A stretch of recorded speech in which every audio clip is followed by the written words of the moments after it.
மனஜே போலாமா? போலாம்டா மச்சான். டேய் முடி வெட்டலையா? நாளைக்கு வெட்டிடுறேன். எத்தனை நாளைக்குன்னு சொல்லிட்டு இருப்ப? தெல்லவாரி மாதிரி முன்னெல்லாம் ரோட்ல போலீஸ்காரன் பார்த்தாங்க அக்கேஷனலி அப்படியே தூக்கிட்டு போயிருவாங்க. தூக்கிட்டு போய் ஸ்டேஷன்ல வச்சு லாடம் கட்டிடுவாங்க. உன் ஃப்ரெண்டு தானே அவன் எப்படி இருக்கிறான் முடி வெட்டி நீட்டா? நீ எப்படி இருக்கிற? தெல்லவாரி போடா. இப்ப என்னப்பா சும்மா தலைவத்தை மூச்சுக்கு 300 வாட்டி சொல்லிட்டே இருக்கீங்க. இப்ப முடி வெட்டாதான் உங்களுக்கு பிரச்சனையாப்பா? வீட்டுல எவ்வளவு பிரச்சனை அதெல்லாம் உங்களுக்கு தெரியாதா? இப்ப நான் முடி வெட்டி தாடி சேவ் பண்ணி ரோட்ல நடப்பா ஐயா சார் வணக்கம்னு சொல்லி எனக்கு சல்யூட் போடுவானுங்களா? இங்க என்ன இருக்கோ அதான்ப்பா சொல்லுவானுங்க. சரியா? கருப்பா இருக்கவங்க திருடனும் கிடையாது, வெள்ளையா இருக்கவங்க யோகியும் கிடையாதுப்பா சொல்றேன்.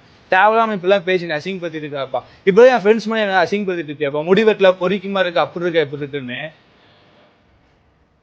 ஏன்ப்பா